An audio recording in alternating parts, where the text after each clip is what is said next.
Antonello da Messina, pittore del XV secolo, dipinse diverse rappresentazioni di uno dei principali temi iconografici della Passione di Cristo, l'Ecce Homo.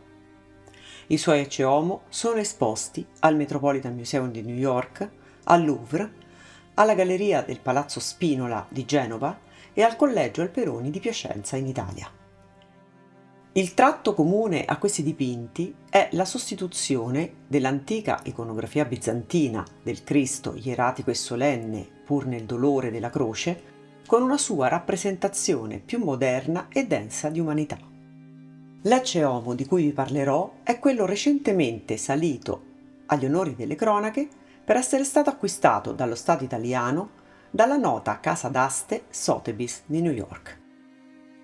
Risale alla seconda metà del Quattrocento. È stato datato tra il 1460 e il 1465 e fa parte dunque della produzione giovanile del pittore messinese. È una rarità nella pittura di Antonello da Messina, trattandosi di una piccolissima tavola di circa 15 cm x 20, dipinta su entrambi i lati, sul fronte il Cristo coronato di spine e sul retro un San Girolamo penitente. Le dimensioni così ridotte si spiegano con il fatto che l'opera era destinata alla devozione e alla meditazione privata. La piccola tavola poteva trovare spazio anche in una borsa ed essere così portata in viaggio. Proprio le abrasioni presenti sulla superficie pittorica lasciano intendere che sia stata a lungo custodita in una bisaccia di cuoio e ripetutamente baciata e accarezzata dai suoi primi proprietari. Anche il tema dipinto sul retro, un San Girolamo, modello di penitenza, di ascesi e di trasformazione personale, depone per l'utilizzo della tavoletta a fini di contemplazione e di meditazione. Ma iniziamo a guardare proprio il retro dell'opera. Con una tecnica miniaturista, che è stata definita di vaga ispirazione fiamminga, Antonello da Messina raffigura San Girolamo inginocchiato davanti a un crocifisso, verso cui sembra rivolgere lo sguardo. Due serpentelli, simbolo del maligno, si muovono sotto il santo inginocchiato. Sono le tentazioni del male che possono essere sconfitte dalla preghiera. La conversione di San Girolamo è maturata guardando il crocifisso. La contemplazione, la fede e la preghiera lo hanno sostenuto nelle vicissitudini della sua vita.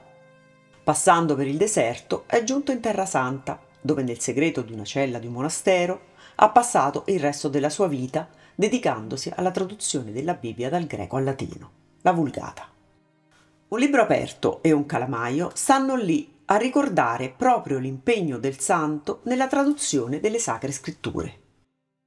Tutto intorno natura e rocce e sullo sfondo uno specchio d'acqua su cui naviga una barca, forse il mare di Galilea.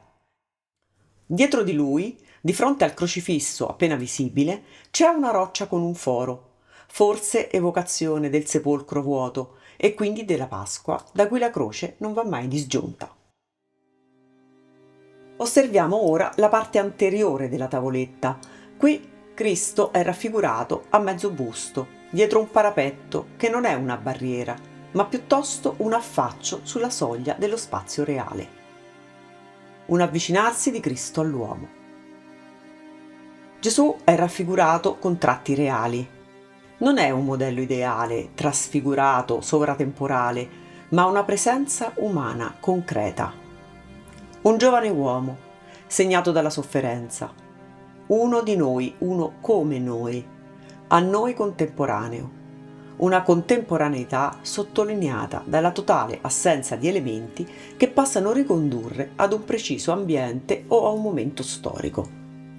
Solo questo piccolo parapetto marmoreo da cui il Signore si affaccia per entrare in dialogo con chi, in qualunque luogo e tempo, si trovi a contemplarlo.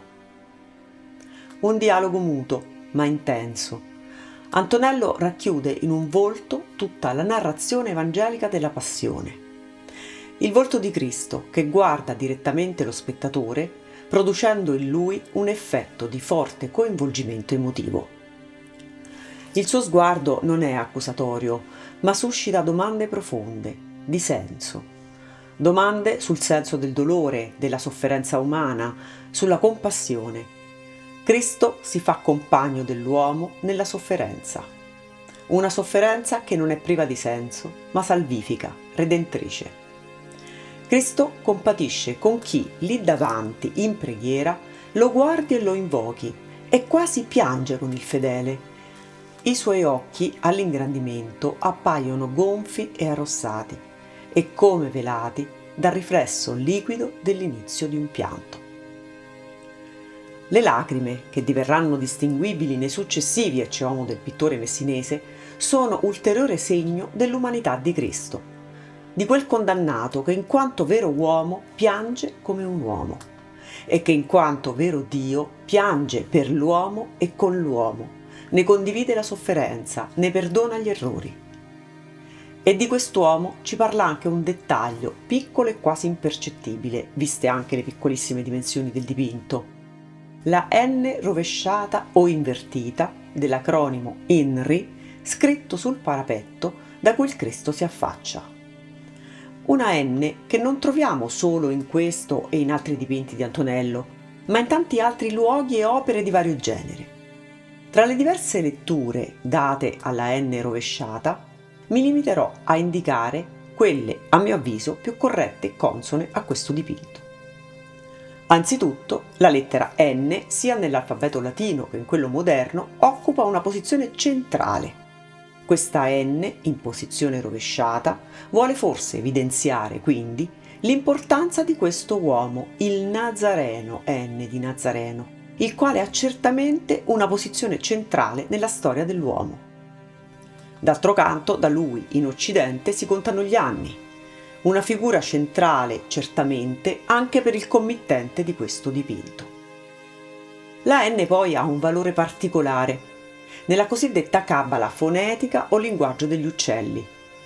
Si tratta di un linguaggio codificato che si basa su omofonie, giochi di parole e simbolismi e che si sviluppò probabilmente in Francia tra il XII e il XIII secolo, negli ambienti legati alla sapienza alchemica. L'un, la N in francese, va letta in codice come l'un, cioè l'odio. La N invertita dunque esprimerebbe esattamente il contrario dell'odio e quindi l'amore.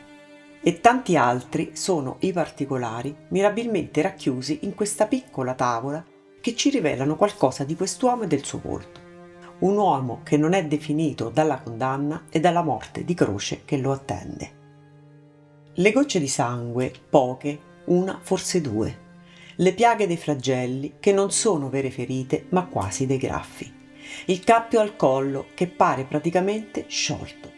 La corona di spine che è quasi indistinguibile. Una luce misteriosa che viene da fuori e che illumina il mite volto di Cristo. Un volto che emerge dal fondo scuro, da un fondo che però non è tenebra di disperazione, ma segno della profondità del mistero, di quel mistero incarnato che è la vera luce del mondo, il volto del vero amore.